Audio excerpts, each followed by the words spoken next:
তেলের পর এবার গ্যাস সংকটে নাকাল হচ্ছে পরিবহন খাত। রাজধানীর সিএনজি ফিলিং স্টেশনগুলোতে দিনরাত দীর্ঘ লাইনে গ্যাসের অপেক্ষায় থাকছেন যানবাহনের চালকরা। তারা বলছেন বেশিরভাগ ফিলিং স্টেশনে গ্যাস নেই, কোনটিতে থাকলেও গ্যাসের চাপ অনেক কম, তাই সিলিন্ডারের অর্ধেক পরিমাণও গ্যাস ঢুকছে না। এই সংকটে রাজধানীতে সিএনজি চালিত অটোরিকশা চলাচল কমে গেছে, বেড়েছে ভাড়া। এতে করে ভোগান্তি বেড়েছে সাধারণ মানুষের।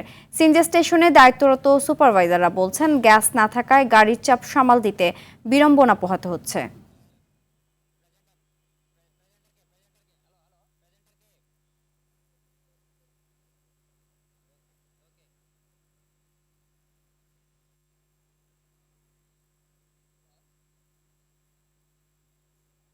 আমারটা এখন লইছি, এখন আপাতত ধরেন আজকে আর দিন চলতে পারবো।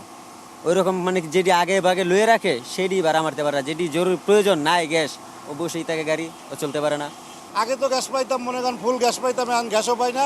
আর এই 3 ঘন্টা 4 ঘন্টা সিরিয়ালে লাগে।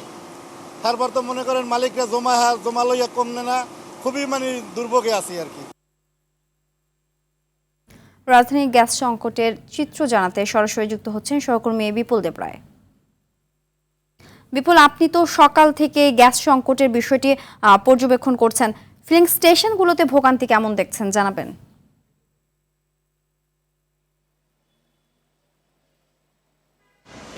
রাজধানীর যে ফিলিং স্টেশনগুলো রয়েছে সবগুলোতেই কিন্তু আমরা একই চিত্র দেখতে পাচ্ছি, অর্থাৎ ভোরের আলো ফোটার আগে থেকেই দীর্ঘ লাইন গাড়িগুলো আমরা দেখতে পাচ্ছি। বিশেষ করে ব্যক্তিগত গাড়ি এবং যেগুলো মানুষের সার্ভিস যে গাড়িগুলোকে বলি আমরা, ভাড়া চালিত যে গাড়িগুলো, সবগুলো গাড়ি কিন্তু একেবারে লাইনে দাঁড়িয়ে আছে এবং সেই লাইনগুলো এক একটা জায়গার প্রায় 1 কিলোমিটার থেকে 2 কিলোমিটার পর্যন্ত ছড়িয়ে পড়েছে। এবং রাজধানীর যে অন্যান্য রাস্তার যে অবস্থা আমরা দেখতে পাচ্ছি, সেক্ষেত্রেও আমরা দেখতে পাচ্ছি যে গ্যাস সংকটের কারণে প্রতিটা ফিলিং স্টেশনের আশেপাশে সবগুলো কিন্তু একেবারে দীর্ঘ সারি তৈরি হয়েছে। এবং আপনাকে যদি বলতে চাই, এই যে বেলা বাড়ার সাথে সাথে কিন্তু এই দীর্ঘ সারি আরও বাড়তে শুরু করেছে।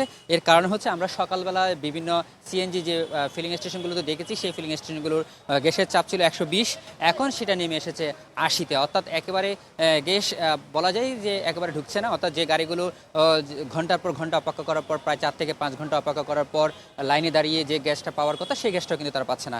এবং সেই সাথে আরেকটা বিষয়, সেটা হচ্ছে বিশেষ করে ভাড়া চালিত যে গাড়িগুলো রয়েছে, বিশেষ করে লেগুনা, তারপর হচ্ছে বিভিন্ন সার্ভিস বাস যেগুলো রয়েছে, সেই গাড়িগুলোতে আমরা একই চিত্র দেখতে পেয়েছি।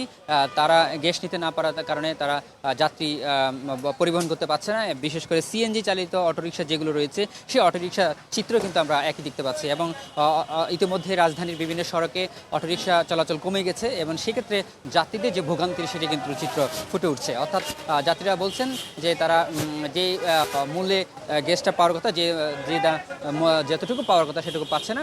এবং আপনাকে দেখানোর চেষ্টা করি যে আসলে গ্যাসের যে চাপ যেখানে 200 থাকার কথা, সেখানে সেই গ্যাসের চাপটা কিন্তু হয়ে গেছে একেবারে 80-তে। অর্থাৎ এখানকার যারা সংশ্লিষ্ট যারা রয়েছেন তারা বলছেন যে এখানে যতটুকু পরিমাণ দরকার গাড়ির সেবা দেওয়ার জন্য, ততটুকু কিন্তু তারা কাঙ্ক্ষিত গ্যাস পাচ্ছে না।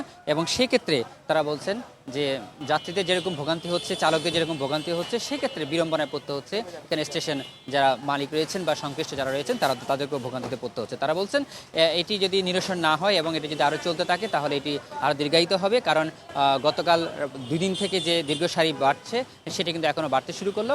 অর্থাৎ তেল এবং ডিজেলের যে সংকটটা তৈরি হয়েছিল রাজধানী জুড়ে এবং সারা বাংলাদেশ জুড়ে, সেটির চিত্র কিন্তু এখন ফুটে উঠছে প্রতিটা স্টেশনগুলোতে। তো সিনথিয়া, এই ছিল আমার কাছে সর্বশেষ তথ্য।